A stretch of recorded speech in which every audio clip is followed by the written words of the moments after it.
Hola y bienvenidos a todos. Gracias por conectarse nuevamente con nosotros en este espacio que estamos seguros será de gran aprendizaje para todos. En nombre de BAM, les queremos dar la más cordial bienvenida. Como bien hablamos el día de ayer, hoy vamos a darle continuidad a este bootcamp de empresas familiares y este día tenemos nuevamente a Manuel Zúñiga, que es fundador y presidente de Consultis, una empresa dedicada a la asesoría de compañías en procesos de diversificación de negocios, profesionalización y sucesión de transformación digital. Manuel ha tenido una destacada carrera en empresas familiares y también multinacionales. Manuel, estamos súper ansiosos y con ganas de seguir aprendiendo contigo con el tema de cómo adelantarnos a los retos y los procesos de sucesión.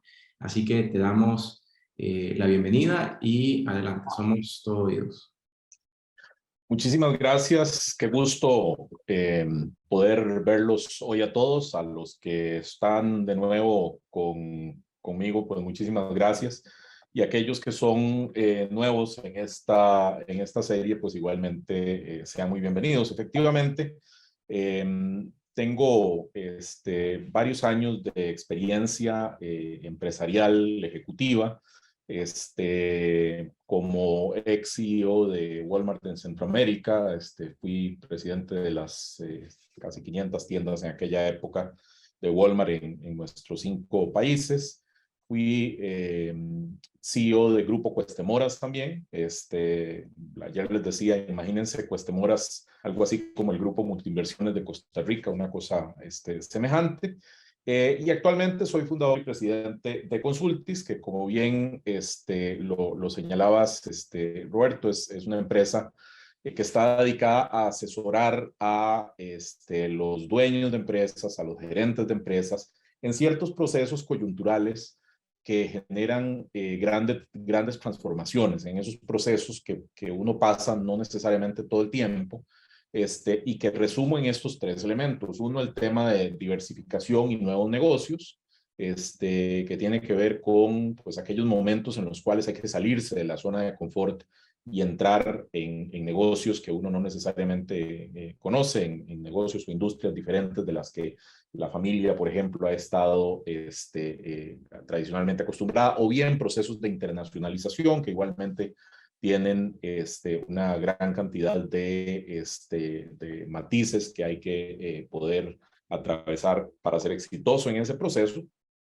Uno de profesionalización de empresas, que precisamente tiene todo que ver con lo que estamos hablando el día de hoy, y que efectivamente tiene también que ver con el proceso de sucesión, en muchos casos sucesión familiar, y finalmente un tema de transformación digital que tiene que ver con cómo los negocios actuales, particularmente aquellos negocios que están insertados en la economía tradicional, pueden realmente evolucionar sus plataformas de negocios a negocios de la nueva economía, negocios de una base digital, negocios que compitan con nuevos disruptores en el mercado. Así que esto es Consultis. Yo estoy basado en San José, pero sin embargo nuestra asesoría es para toda Latinoamérica.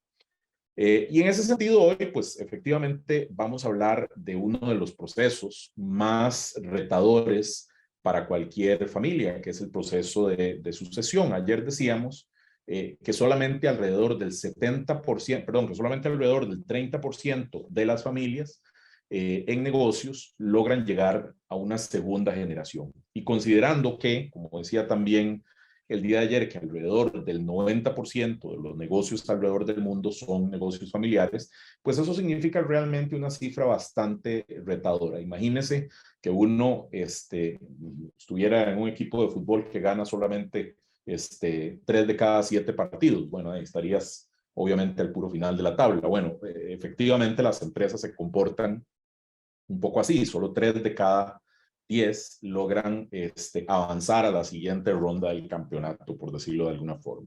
Y esto es muy importante y siempre me gusta hablar de este 90% porque a veces, como miembros de empresas familiares, nos sentimos un poco solos y además decimos, bueno, la verdad es que estas cosas que nos pasan a nosotros aquí en la familia de nosotros son únicas. No puede ser que nadie esté experimentando las cosas que nosotros estamos experimentando aquí en la familia, con todas las dificultades y peripecias coyunturas que pueda atravesar la familia. Pero la verdad es que sí, la verdad es que la mayor parte de las empresas del mundo, la inmensa mayoría de las empresas del mundo, pasan por eso mismo, en grande y en pequeño, que ustedes están experimentando todos los días en su empresa familiar.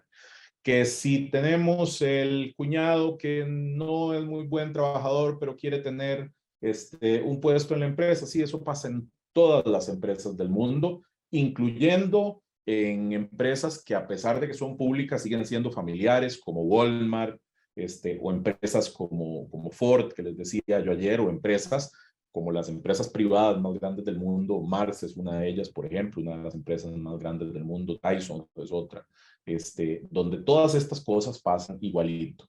Que sí, que nosotros tenemos una persona que tiene un serio problema de drogadicción y esto nos lleva a grandes retos familiares, pasa en la mayor parte de las familias. Que tenemos uno que en realidad no le gusta el negocio y que se quiso hacer, ayer decía poeta, pero póngale usted que se quiso hacer músico o que se quiso hacer político, y entonces ahora tenemos una exposición política que antes no teníamos. Pasa en todas las familias del mundo. Así que, por favor, cuando tengan un conflicto de estos, lo primero que hay que entender es, número uno, no están solos. Es una circunstancia que pasa y que enfrentan todas las empresas familiares.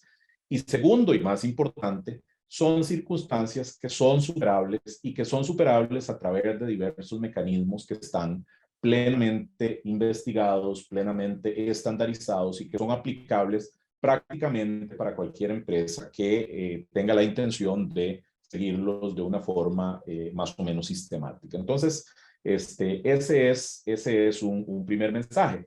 Y les decía que precisamente uno de los grandes factores que hace que de este 90%, el 70% sea un porcentaje que no pasa a la siguiente ronda del campeonato, es precisamente por el tema de sucesión. El tema de sucesión es un tema bastante complejo, es un tema que primero que todo le ocurre a la empresa una vez cada generación. Las generaciones, ustedes saben que se cuentan por 30 años, en teoría es una generación. Entonces son cosas que las empresas típicamente no enfrentan sino cada 30 años. Entre más grande la empresa, el proceso de sucesión se puede volver incluso más complejo. Y ahora vamos a ver por qué pasa eso. Pero la infrecuencia con la cual estas cosas ocurren hace que prepararse para esas circunstancias sea una disciplina que realmente hay que ejercer de una forma consciente. Cuando uno le pasan las mismas cosas todos los días, uno se prepara para ellas.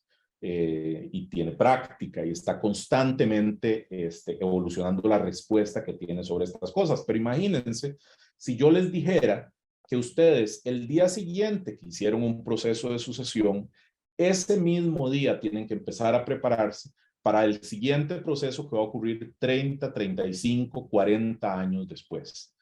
Bueno, eso que suena como una exageración, en realidad no lo es. En realidad, en muy buena práctica, el momento para preparar la sucesión empieza en el momento en que uno termina un proceso de sucesión. De diversas formas, es una preparación que tiene, por supuesto, varias etapas, pero empieza en ese momento.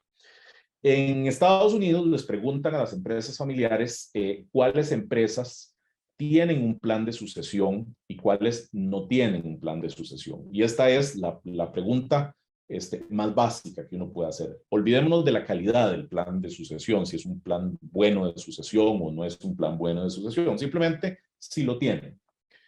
Y vean ustedes la respuesta. El 70% de las empresas no tiene un plan de sucesión. Interesante que ese 70% de empresas se parezca al otro 70% de empresas que no pasan de la primera generación. Y solamente el 30% de las empresas dicen tener un plan de sucesión. Ahora, esto no significa que tengan un buen plan de sucesión. Muchas veces el plan de sucesión, por ejemplo, es básicamente el fundador diciendo, hombre, yo me quedo aquí hasta que pueda. O es el fundador diciendo, sí, yo sé cuál es el plan de sucesión, pero nadie más lo sabe. Con lo cual, pues el fundador mañana tiene un evento del que no puede volver a controlar su empresa o ya no está por alguna circunstancia de la vida, pues imagínense que el plan de sucesión es como que si no hubiera existido. ¿Por qué es tan difícil hablar de los planes de sucesión? La primera razón, y esto hay que entenderlo, sobre todo cada uno de ustedes como líderes de sus organizaciones y como posiblemente sujetos principales del plan de sucesión, es porque sucesión, y lo voy a decir de la forma menos delicada posible, porque quiero que efectivamente les asiente de la forma correcta, sucesión huele a muerte. Sucesión huele a ya no estoy en este plano. O por lo menos huele a ya no soy útil, ¿verdad? Sucesión tiene la misma connotación que tiene la palabra retiro. Tiene la misma connotación que tiene la palabra vejez. Entonces es de entrada una palabra que tiene una gran carga emocional. Es una cuestión a la que cada uno de nosotros como empresarios, estoy seguro que no estamos deseosos de llegar. Y no estamos deseosos de llegar no porque el proceso de sucesión sea tan complejo como efectivamente es, sino simplemente porque eso significa que estamos más cerquita del hoyo, ¿verdad? Porque estamos ya más cerquita de tener que ir a tirar al parque a tirarle migas de pan a las palomas, como pensaría alguno. Entonces tiene una gran carga emocional. Y como tiene una gran carga emocional, y como todas las conversaciones emocionales, los seres humanos tendemos a rehuirlas, tendemos a no tenerlas. Y van a ver ustedes más adelante que la regla número 1 para tener un plan de sucesión sólido es conversarlo, es hablar sobre él, es ponerlo ahí afuera, ponerlo sobre la mesa. Entonces ahí tenemos la primera gran dificultad de por qué estos temas de sucesión se vuelven temas tan complejos de manejar en las familias. Y por supuesto, esto tiene que ver con la voluntad de los fundadores de hablar de este tema. Típicamente, quien debe de hablar de los temas de sucesión principalmente es el tema del fundador, y eso típicamente no ocurre. Yo hace unos años asistía a unas conferencias que hacía un instituto de familias y negocios en Estados Unidos. Me iba a Chicago todos los años y teníamos pues, una serie de mesas redondas muy interesantes y demás. Y entonces lo sentaban con diferente gente todos los años. Lo sentaban con gente muy interesante de negocios muy grandes de Estados Unidos. Nosotros obviamente en ese contexto éramos muy chiquititos, pero era una cuestión súper interesante. Entonces, una de las veces me tocó sentarme con una señora, digamos, de edad media hacia arriba, digamos. Tendría, no sé, unos 68, 67 años. Y ella me decía que ella era tercera generación para una empresa que se dedicaba a forestería, y era la empresa de forestería número 1, número 2 de Estados Unidos, en el área de Seattle. Básicamente producían madera con bosques gigantescos, pino me parece que era. Y entonces, pues empezamos a hablar un poco y al final del seminario se empieza a conocer un poquito mejor. Y entonces yo le preguntaba, bueno, ¿y usted qué espera sacar acá del seminario? ¿Cuál es su idea? ¿Cuál es digamos, el beneficio que usted espera sacar del seminario? Ella me decía, usted ve a aquel señor que está allá en aquella otra mesa, y estaba un señor al otro lado del salón, en unos salones grandes, un señor, ya ahí sí, claramente de edad muy avanzado, un señor que yo calculo que no tendría menos de 87, 88 años, puede que un poco más quizá, y me decía, bueno, ese señor es mi papá, y a lo que vengo acá es que a alguien le diga a mi papá que tiene que planear su sucesión.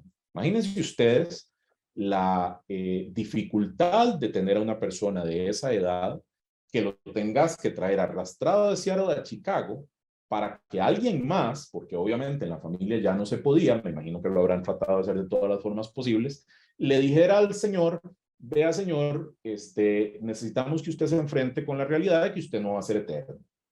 Entonces imagínense ustedes esa circunstancia y la dificultad que significan este tipo de cosas. Ahora bien, hay otra razón por la que esto es también muchas veces muy complicado. Y la razón es esta que vemos en este gráfico. Y es que si le preguntamos a la gente, aparte del fundador, ¿quién es el que tiene pasión por el negocio? ¿Quién de la gente que está alrededor del negocio, alrededor del fundador, tiene pasión por el negocio? Vean ustedes que alrededor de solamente el 13% de los hijos de fundadores tienen pasión por el negocio. Nuevamente, estamos hablando de que de 10, un hijo es el que realmente tiene alguna pasión por el negocio. Hermanos, que es la última barra abajo, más o menos 1 de cada 10. Esposas, un poquito más de interés, o esposos. Y vean que son aquellos empleados no relacionados, es decir, los gerentes profesionales que trabajan en la empresa, los que tienen un poco más de pasión por el negocio. Y digo un poco, porque la verdad es que vean ustedes que es apenas un 30%. Entonces, igualmente estamos hablando de, no sé, el gerente de finanzas o el gerente de mercadeo, o incluso si tenemos un gerente general profesional, igualmente es una persona que comparte la pasión por el negocio, 3 de cada 10, ¿verdad? Y los otros estarían igual en este negocio como estarían en otros si les pagaran más o menos lo mismo.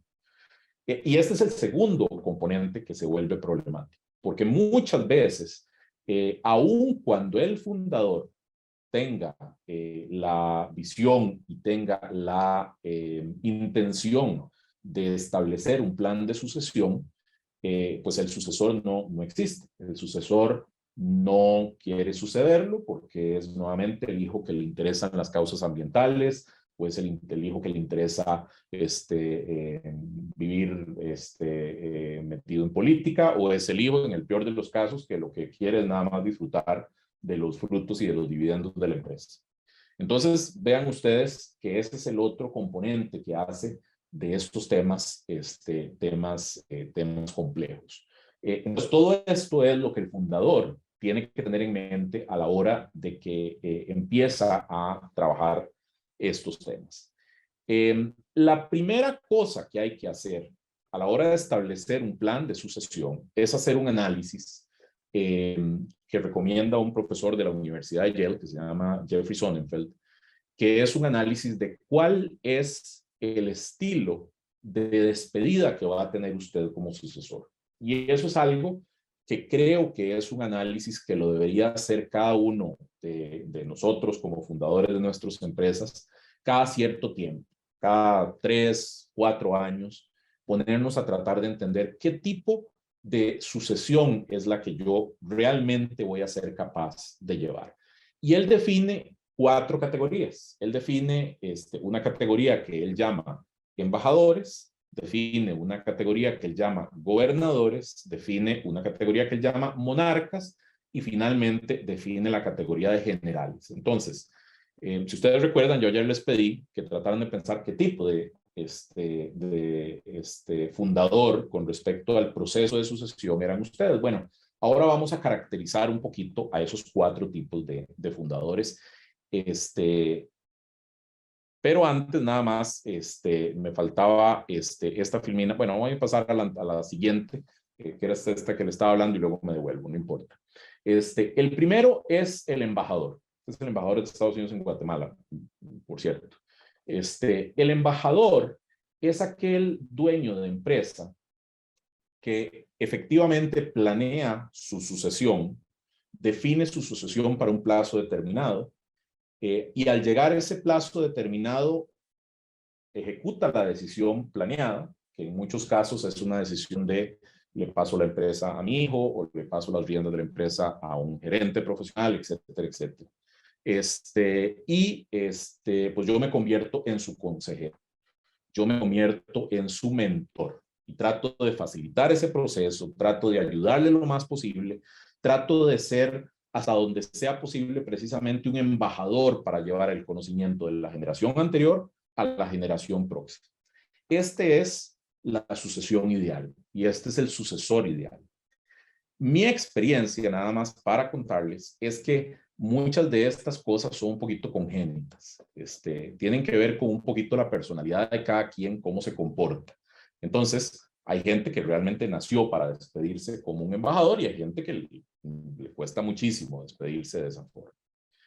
La otra categoría es del gobernador. Y vean ustedes aquí al señor George Bush, esa foto es de verdad, expresidente de Estados Unidos. Y el señor Bush lo que hace fundamentalmente es pintar. Eso es la pasión de él de toda una vida. Y después de que fue presidente, lo que está es en su rancho de Texas pintando. Y efectivamente, el gobernador es ese sucesor que llega a un momento donde dice, señores, mañana me retiro. Y mañana me retiro y nunca más lo volvimos a ver por la empresa. Típicamente esta es una persona que tiene hobbies muy fuertes, que le gusta mucho o la filantropía, o le gusta mucho, como en el caso del presidente, la pintura, o le gusta mucho jugar golf, o le gusta mucho viajar, o le gusta mucho pescar, o le gusta mucho alguna otra actividad que va a llenar el 100% de sus días, que en aquel momento lo llenaba como fundadores. Muchas veces estos fundadores son sucesores renuentes. Muchas veces en estos casos se trata de gente que ha sucedido a otros fundadores y los ha sucedido porque pues no había nadie más, pero realmente si por ellos fueran, se hubieran dedicado efectivamente a la pintura o a la pesca o a cualquier otra de estas actividades. Ese nuevamente tiene ventajas y desventajas. La gran ventaja es que pues no se mete o no dificulta el proceso de sucesión propiamente dicho, pero tampoco es ideal porque de alguna forma genera una discontinuidad compleja desde el punto de vista de las iniciativas, de los proyectos, etcétera. Es decir, pasa en algunos casos que esta persona se va y deja la compañía un poco en ascuas. Y toda su autoridad, toda su influencia se ve inmediatamente disminuida en una serie de temas que no necesariamente el sucesor va a poder evacuar. La tercera categoría la acabamos de ver. La tercera categoría es el monarca. Y el monarca literalmente sale con los pies por delante, como la señora Isabel.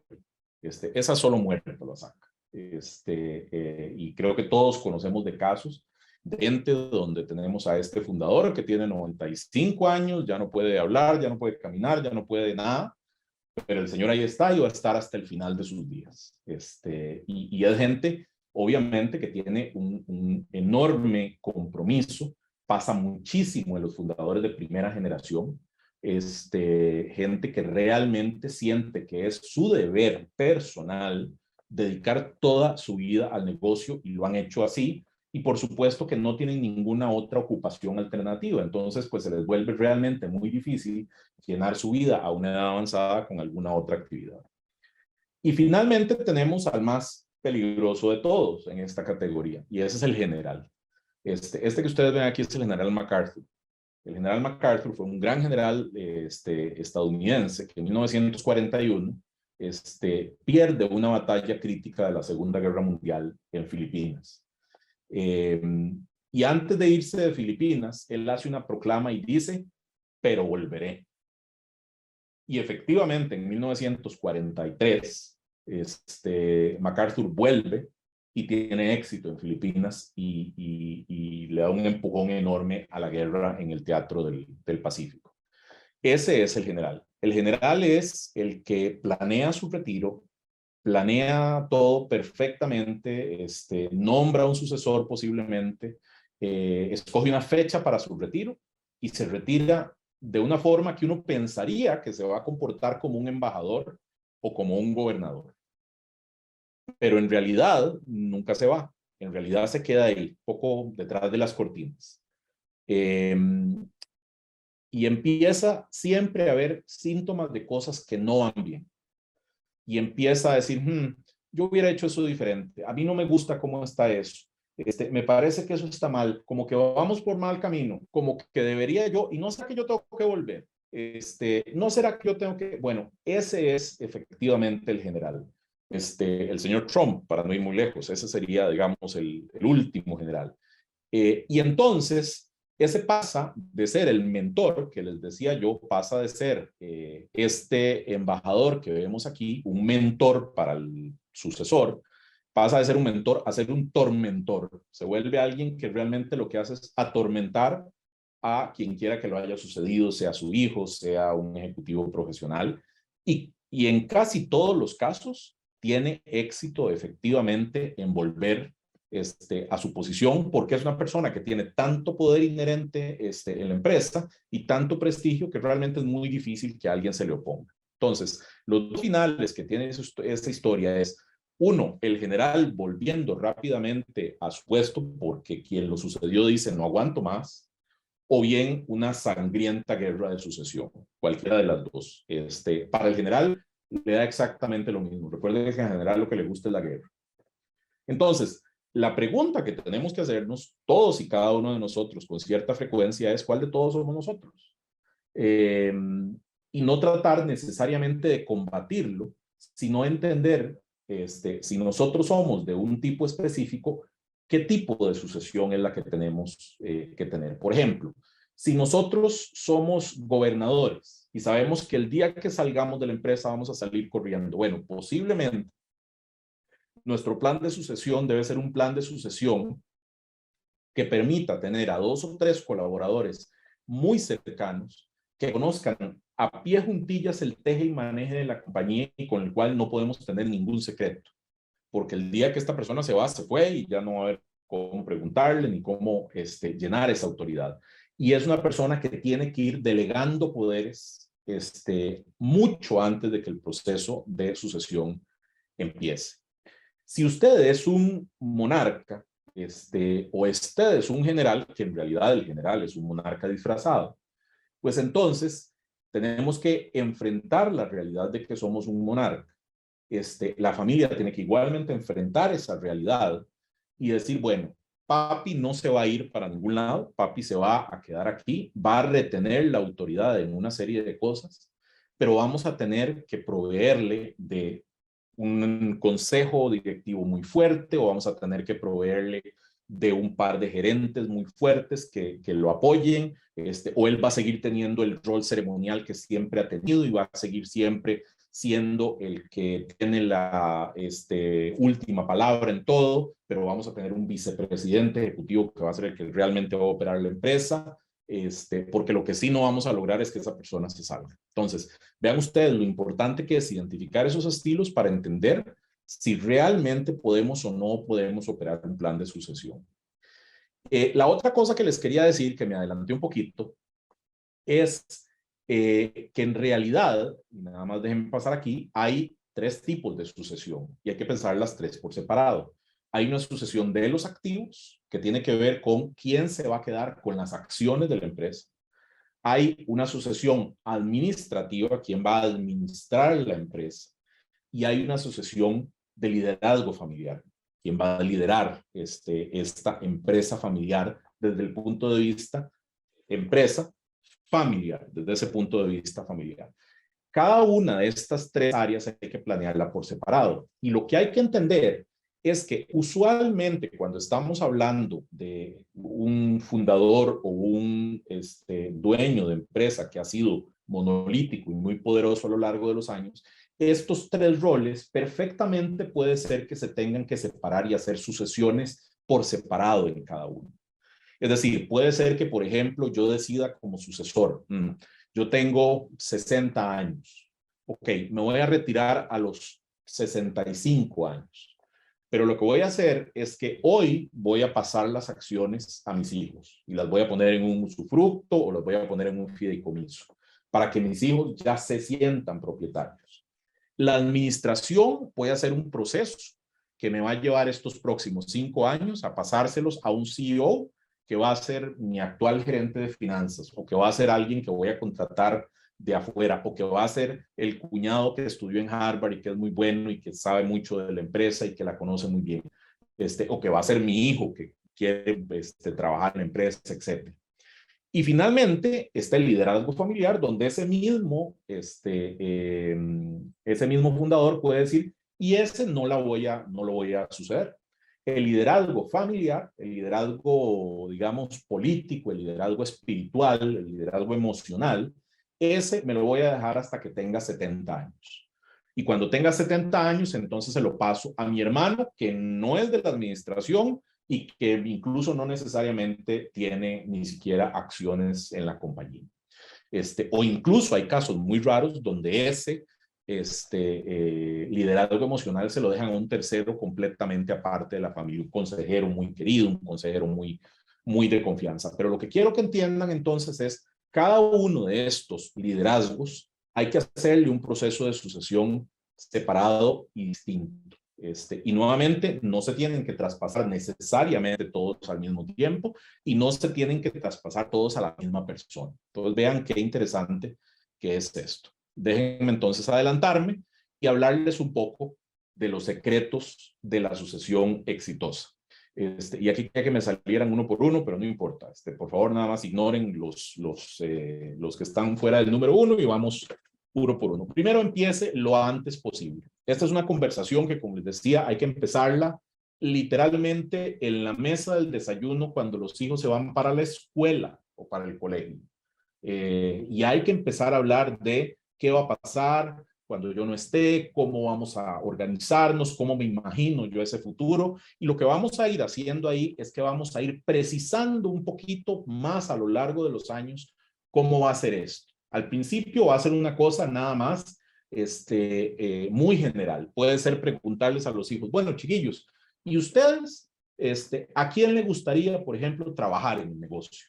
Y ahí uno va a descubrir, hay un hijo que le dice, ay no, papá, a mí lo que me gusta es el fútbol. Yo lo que quiero es ser futbolista, ¿verdad? Estamos hablando de chiquillos de 7 años. O el de 5 años que te va a decir, yo lo que quiero es ser bombero. A la vuelta de 5 o 6 años, esos chiquillos te van a dar una respuesta ya un poquito más interesante y te van a decir, bueno, papá, la verdad es que a mí lo que me está gustando mucho es el arte, entonces no me veo en el negocio. Y resulta que el otro te dijo algo parecido y el otro te dijo algo parecido. Bueno, si tus hijos a los 15, 16 años te dijeron que a ninguno le interesa el negocio, ya vos posiblemente deberías de estar pensando de cómo vas a resolver eso dentro de 10, 15 años. Obviamente, posiblemente tendrás que resolverlo a través de un tercero que haga ese proceso de sucesión. Pero también puede ser que de un hijo te diga, papá, yo quiero manejar el negocio. Y entonces vos vas a tener que tener una conversación con ese hijo de poder decir, ok, pero si querés manejar ese negocio, tenés que hacer esto y esto y esto y esto. Y vas a ir a la universidad y tenés que estudiar negocios y tenés que ir a trabajar para una empresa de afuera antes de trabajar para nosotros y vas a tener que empezar desde abajo y vas a tener que ganarte el camino, tú. Y a los hermanos vas a tener que decirles, bueno, y ustedes van a tener que estar conscientes de que si él va a manejar el negocio, él va a tener un salario, ese salario ustedes no lo van a tener, pero ustedes van a tener los dividendos, etcétera, etcétera. Entonces vean cómo se le va quitando un poco el misterio a este proceso si vamos teniendo esa conversación desde la mesa del desayuno, como digo yo. Segundo, este es un proceso que solamente el patriarca o matriarca pueden tomar la iniciativa. Si alguien más tiene que tomar la iniciativa en el proceso de sucesión, ya vamos mal. Si el proceso de sucesión tiene que ser, como en el caso de la señora que les contaba, de la empresa maderera, donde realmente tenemos que buscar a alguien para que les cuente que hay que participar en el proceso de sucesión, ya estamos mal. Esta tiene que ser nuevamente una iniciativa que venga del mismo patriarca, matriarca, que sea el que realmente dé el permiso a todo el resto de la familia y de la administración de la empresa para hablar del tema. Porque como les dije, este es un tema tabú. Hasta que no lo toca el patriarca o matriarca, sigue siendo un tema tabú. Tercero, asegure la consistencia de valores, pero permita la diferencia de objetivos de vida. Lo que les decía, lo peor que podemos hacer en el proceso de sucesión familiar es obligar a alguien que no quiere suceder a suceder. Es lo peor que podemos hacer.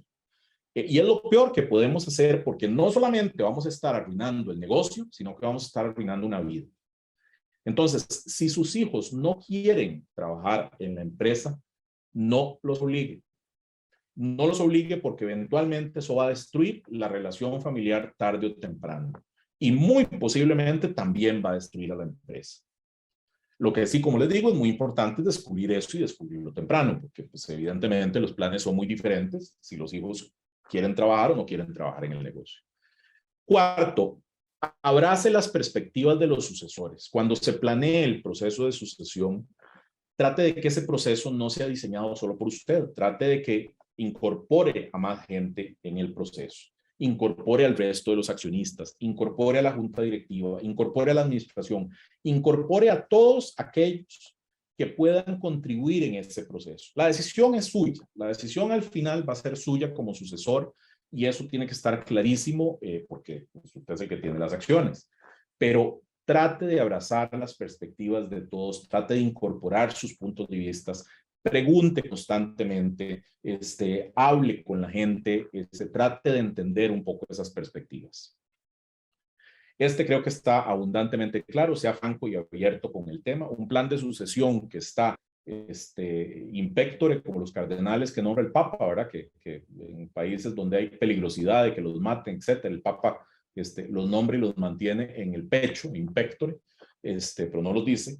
No sirve para nada. Un plan de sucesión en el cual realmente no lo tenemos totalmente abierto para aquellas personas que les interesa, es como que si no tuviéramos plan de sucesión, entre otras cosas, porque si chocaste y te mataste cuando ibas para la oficina, ese plan de sucesión se perdió 100%, y porque además el mejor plan de sucesión no puede soportar el hecho de que los posibles sucesores o todos los posibles interesados pues no sepan qué papel les va a tocar dentro de esa obra que toca jugar en ese momento. Y el otro tema es profesionalice la empresa, pero mantenga la participación familiar activa. Y este es un punto que podría ser polémico porque en esto hay como dos escuelas. Hay una escuela donde hay gente que dice yo quisiera que la mayor cantidad de gente de la familia trabaje en la empresa. Y hay otra que dice, yo quisiera que nadie de la familia trabaje en la empresa y la hacemos 100% profesional. Yo no creo en ninguno de esos dos extremos. Y lo que sí creo es que es muy importante que la administración de una empresa familiar no se limite al pool genético familiar. Desafortunadamente hay momentos en la familia en que la gente es muy inteligente y hay otros en los que no, o que tienen otros intereses, como ya lo dijimos. Y evidentemente, pues, cuando pasa eso, vamos a tener que buscar gente externa y gente que esté viniendo, trayéndoles nuevas ideas.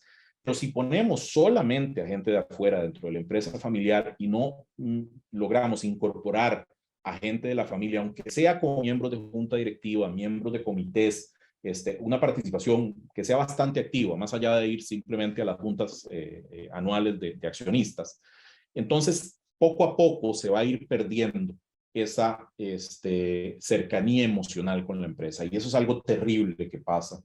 Lo he visto pasar en empresas cuando ya los hijos del fundador realmente no tienen ningún acercamiento emocional con la empresa, y entonces pues ese fundador no solamente no tiene un plan de sucesión, sino que además si lo tuviera no tiene a quién pasarle, digamos, nada, y sobre todo lo he visto con algunos fundadores, pierden la motivación de seguir haciendo empresa, porque al final mis hijos no lo han apreciado, mis hijos sienten que esto no ha valido la pena, etcétera, etcétera. Y muchas veces es porque ellos mismos los han alejado de la empresa. Bien, entonces esos son algunos secretos de la sucesión exitosa. Y ya para terminar, déjenme contarles de algunos de los principales errores que se cometen. Primer error, ya lo dijimos, dicho de otra forma. Confíen en mí, yo lo tengo todo preparado. Yo sé lo que voy a hacer, tranquilos, confíen en mí. Como les dije, nadie tiene que confiar en usted para su plan de sucesión. Lo más común y lo más lógico es que el fundador no quiera hablar de su plan de sucesión y no lo tenga siquiera. Entonces, por favor, no le diga a su familia ni a sus gerentes, confíen en mí que yo todo lo tengo resuelto, porque posiblemente no es cierto además. Segundo, decir una cosa y hacer otra. Yo me voy a retirar a los 65 y a los 72 el dueño sigue ahí porque es que hubo una crisis y se vino el COVID, entonces mejor ahora no. Y la verdad es que mejor me quedo un ratito más porque eso se vuelve terrible en el contexto familiar, en el proceso de sucesión. Tercero, no recibir el consejo de expertos. Muchas veces en este tema, y sin hacer ningún tipo de propaganda ni mucho menos, pero se trata de temas emocionales que muchas veces requieren la intervención de terceros. Requieren la intervención de terceros que actúen como filtros, que actúen como suavizadores, que actúen como mensajeros en algún caso, entre las diferentes partes. Aunque lo ideal es la comunicación directa, muchas veces hay algunas cosas en las cuales es mejor tener a alguien interviniente que además sea experto en la materia y nos pueda recordar algunos de estos principios y cómo se aplican en la vida real. Ya les dije, mantenerlo en secreto, ¿verdad? El proceso de sucesión in pectore que les decía, es como no tener proceso de sucesión. Ponerle un marco de tiempo indefinido, ¿verdad? Es el del típico fundador que nombra, por ejemplo, un vicepresidente ejecutivo y le dice, usted va a ser el director ejecutivo, usted va a ser el gerente general de la empresa. Y obviamente, pues el vicepresidente le pregunta, y jefe, ¿cómo cuándo? Ah, no, yo voy a decidir. Yo le digo a usted, cuando usted esté preparado, yo lo voy a nombrar gerente general. Terrible, terrible esa persona. Se va a quedar esperando, se le va a crear una enorme ansiedad y nuevamente esto va a dar al traste con todo el proceso de sucesión. Y la última es no ser realista. Si usted sabe que usted no va a ser un gobernador y usted no se va a poder ir a pescar, no planee un plan de sucesión que se base en que usted se vaya a pescar. Planee un plan de sucesión en el cual usted va a estar siempre presente y usted se deja para sí un papel importante en ese proceso de sucesión. Y muchas veces el papel más importante que usted puede jugar es ese papel de compás moral de la familia. Muchas veces ese es el papel que incluso llega a ser irrenunciable y llega a ser uno que ni siquiera es posible entregar a un tercero o a un miembro de la familia, y que es uno que usted puede ejercer sin mayor problema, no importa qué edad tenga. Usualmente es un papel mucho más simbólico como el de la reina Isabel. Imagínense ustedes si la reina Isabel hubiera tenido que hacer lo que hacía Boris Johnson o lo que hacía cualquiera de los primeros ministros de Inglaterra. Hombre, no habría podido llegar a la edad que llegó. La única razón por la que la reina llega a la edad que llega es porque su única función es ser la representante emocional de la conciencia de Inglaterra y nada más. Y por eso puede llegar nuevamente a la edad que llegó, manteniéndose siempre en su posición. Proceso complejo, como ya les decía, pero es un proceso que si se trabaja temprano, es un proceso que se logra. Por aquí les dejo un poco mis coordenadas, por si alguien quiere seguir conversando. Mi nombre es Manuel Zúñiga, me encuentra en ese correo y a ese WhatsApp. Y con eso, Roberto, pasamos entonces a cualquier pregunta que tengan los invitados. Sí, claro que sí. Gracias, gracias Manuel. Tenemos por acá la primera pregunta que dicen si es sano que el fundador cree algún tipo de foros para asegurar su sucesión, es decir, que involucre a las personas para crear estos foros y que se empiece a tocar, no públicamente, pero sí en algunos foros, un posible plan de sucesión. Sin duda, yo diría que hay tres foros fundamentales en los cuales este tipo de cosas se tienen que tocar y deberíamos de tener esos foros en algún momento. El primero es el foro familiar. El consejo de familia particularmente, es uno donde estos temas de sucesión debería ser, nuevamente, tener, por ejemplo, un seminario cada 5 años, cada 6 años sobre el proceso de sucesión y dar un reporte de cómo va el proceso de sucesión. El segundo, si tenemos junta directiva, es la junta directiva. Y el tercero es con la administración y con el equipo de administración de la compañía. Y nuevamente recuerden que hay tres tipos de sucesión. Está la sucesión del componente accionario, la sucesión del componente administración y la sucesión del componente emocional. Entonces, en cada uno de esos foros, habría que ver cada uno de esos diferentes aspectos, ¿verdad? Ok, ok. ¿Cómo se maneja, Manuel, cuando el propietario oficialmente se retira, pero al cabo de los meses sigue ejerciendo o involucrándose en decisiones importantes de la compañía? Sí, lo que habría que decir es que, digamos, efectivamente ahí tenemos un caso del general, ¿verdad? Del famoso general que se va, pero no se va. Se va, pero ahí se queda y en muchos casos se queda haciendo pues, más daño del que crea. Típicamente, nuevamente, si hubo un buen proceso de sucesión, estas cosas en teoría no deberían pasar, porque uno debería poder anticipar que esa persona no se va a ir y le tendrías que tendría que haberse establecido funciones específicas para esta persona que no fueran usurpadas, sino que fueran debidamente planificadas. Si esto sigue pasando de cualquier forma, muy posiblemente lo que necesitamos es involucrar a alguien externo.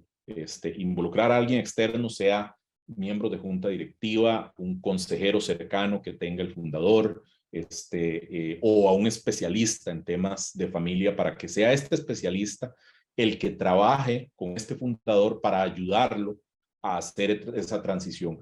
Y por favor, no tengan miedo a rehacer los arreglos que existían. Yo les voy a contar una experiencia personal. Una vez tuve una circunstancia en la cual terminé saliendo de la empresa como CEO que era de la empresa, básicamente porque tenía un general, que era el anterior CEO de la compañía, el dueño y patriarca de la compañía. Yo era el primer miembro no familiar de la empresa. Y en ese momento, por ejemplo, yo no fui lo suficientemente flexible para haberme sentado con el fundador y decirle, vea, yo sé que usted quiere ser CEO nuevamente, yo le puedo ayudar, yo puedo ser su vicepresidente ejecutivo nuevamente, yo no tengo ningún problema, la verdad es que voy a hacer lo mismo, usted va a tener un rol mucho más presente. En ese caso, por ejemplo, yo no tuve realmente en aquel momento la madurez para haber hecho una cosa que pudo haber efectivamente ayudado a salvar esa relación.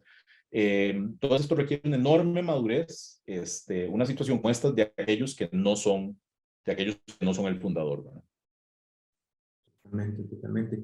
Y me llama la atención cuando tú mencionabas, Manuel, que, que a veces la sucesión huele a muerte, digamos, o sea, que es alguien que ya está terminando un rol. Sin embargo, las reglas del juego cambiaron. Vemos ahora empresas que están buscando un cambio de liderazgo, no solamente por temas de edad, sino por temas de competencias, por temas de que la empresa le está yendo tan bien que se está desbordando y necesitan pues traer a alguien quizás de un sector corporativo para que logre manejar y logre estandarizar procesos y logre implementar ese liderazgo. ¿Has visto esos casos en las empresas que has asesorado y cómo podemos saber si las empresas que están aquí representadas tienen esas señales, ¿verdad? Porque a veces no necesariamente tiene que ser por tema de edad la asociación.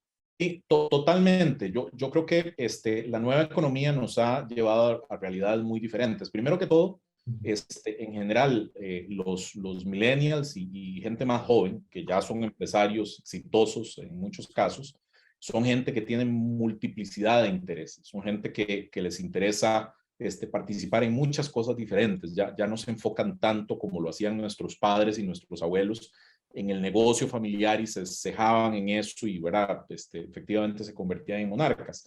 Hoy lo ve uno, por ejemplo, con una gran cantidad, por ejemplo, de fundadores de empresas de Silicon Valley, que lo que hacen es fundar una empresa, la llevan a cierto nivel, incluso la venden, y después van a fundar otra y ese es un proceso porque lo que les gusta es fundar empresas y no llevarlas, digamos, a su madurez.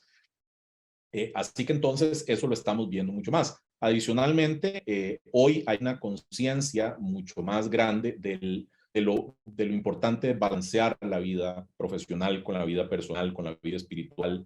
Y entonces ya aquella costumbre de tener ese patriarca que sacrificaba todo, sacrificaba familias, sacrificaba cualquier cosa por la empresa, ya hay mucha menos gente que está dispuesta a hacer eso.